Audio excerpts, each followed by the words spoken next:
हमारे नए वीडियो में आपका स्वागत है।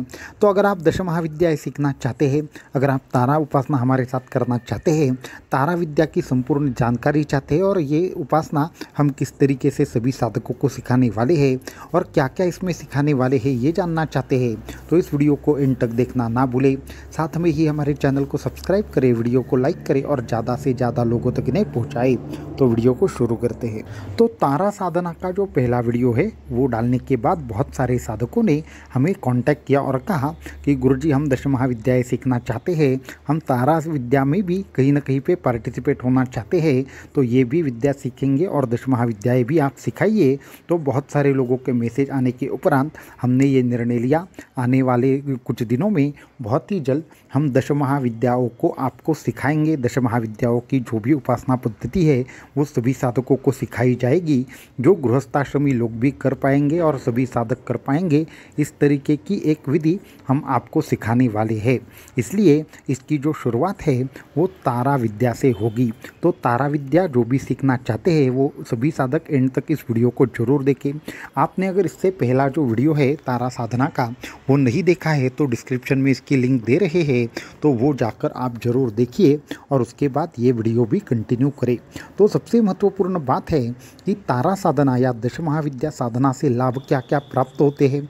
तो सबसे महत्वपूर्ण बात एक है कि दश महाविद्याएँ हमारे सभी प्रकार के तंत्रों की विद्याओं में सर्वोच्च समझी जाने वाली ऐसी विद्याएँ हैं, जिसमें तारा है, माता बगलामुखी है, मातंगी है, ऐसी दश महाविद्याओं की उपासनाएँ हैं। इस हर उपासना के अंतर्गत अनेकों सिद्धियाँ आती है। सिद्धियों के जो समूह है उसको अगर एक 10 भागों में विभाजित किया जाए तो एक महाविद्या कुछ सिद्धियों के समूह को एक प्रकार से नियंत्रित करती है। एक प्रकार से विशेष प्रकार की शक्तियों का नियंत्रण एक एक विद्या में सिखाया जाता है। ऐसी दश महाविद्याओं में 10 प्रकार की शक्तियाँ नहीं, ऐसी अनेकों शक्तियाँ हैं जो एक एक महाविद्या की अभ्यास से प्राप्त होती है। तो उसमें सबसे पहली जो उपासना ली जाने वाली है वो है माँ तारा की उपासना।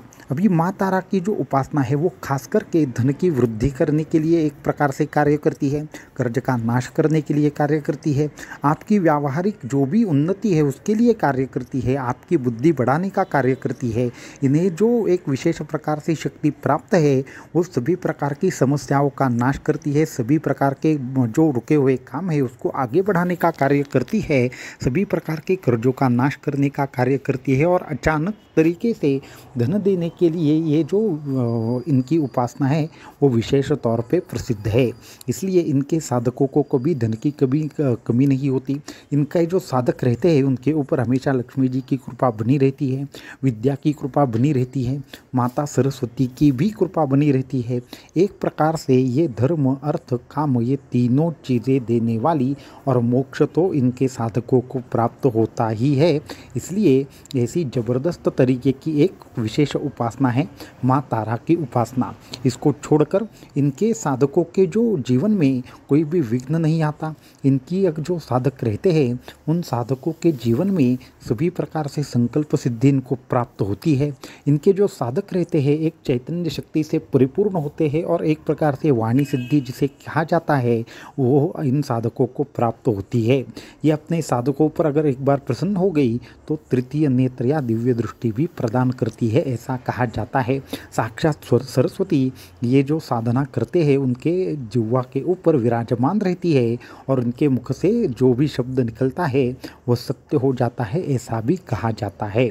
तो इसलिए जो माँ तारा की उपासना है वो हर एक ऐसे साधक को करनी चाहिए जो अपने जीवन में उन्नति चाहता है। चाहे आप साधक हो या ना हो, चाहे आप किसी भी प्रकार से एक विशेष तरीके से अपने जीवन में प्रगति चाहते हो, फिर भी आपको ये उपासना करनी चाहिए।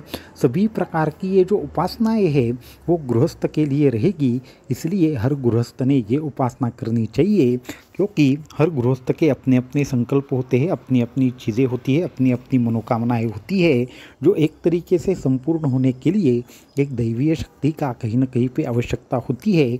तो वो सभी प्रकार की चीज़ें इस साधना से आपको प्राप्त होने वाली है, ये भी हम कहना चाहेंगे। इसलिए इस साधना से लाभ क्या होगा ये आपको समझ में आ गया होगा। अब महत्वपूर्ण बात यह है कि ये सब चीज़ें, ये प्रोसेस क्या होगा। तो सबसे पहले ये समझने की बात है कि आपको इस वीडियो के डिस्क्रिप्शन में 2 लिंक प्राप्त होगी। एक है ब्लॉग की लिंक और दूसरी जो है वह जो गूगल फॉर्म है उसकी लिंक।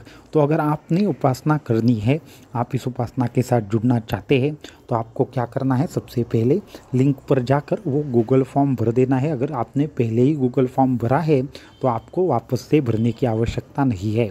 इसमें 2 प्रकार के साधक हैं, जिन्होंने दीक्षा ले रखी है और जिन्होंने दीक्षा नहीं ली।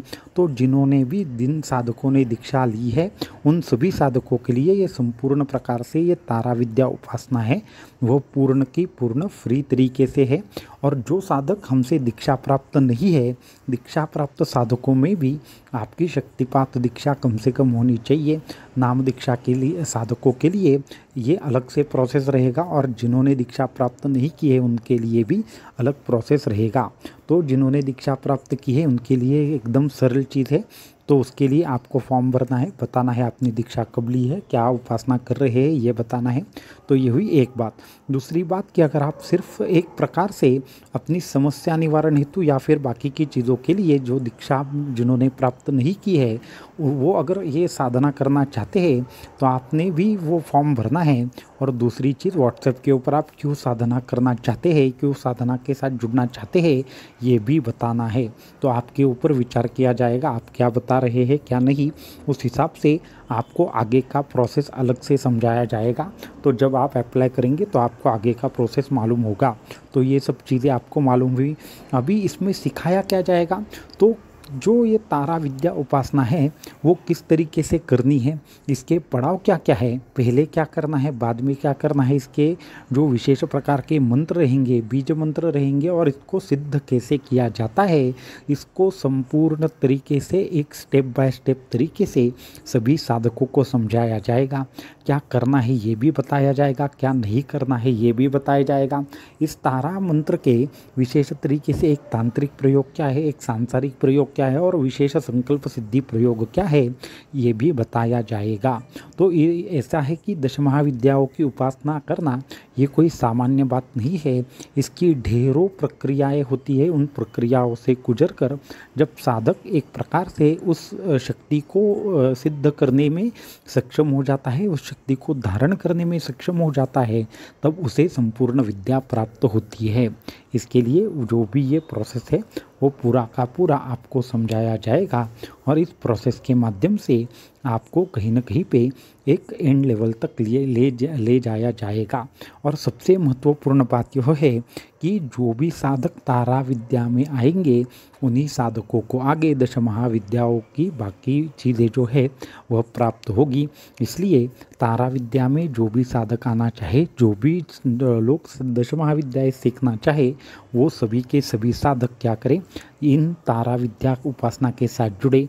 अगर आप तारा विद्या के साथ नहीं जुड़ते या फिर आपने ये उपासना नहीं की है तो बाकी की उपासनाएं आपको सिखाना थोड़ा सा मुश्किल होगा, या फिर हम स्पष्ट रूप से कहें तो नामुमकिन होगा।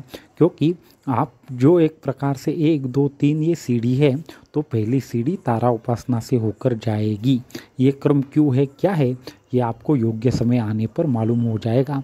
परंतु जो भी साधक ये सब चीज़ें सीखना चाहते हैं वो कृपया करके जल्दी से जल्दी अप्लाई करें।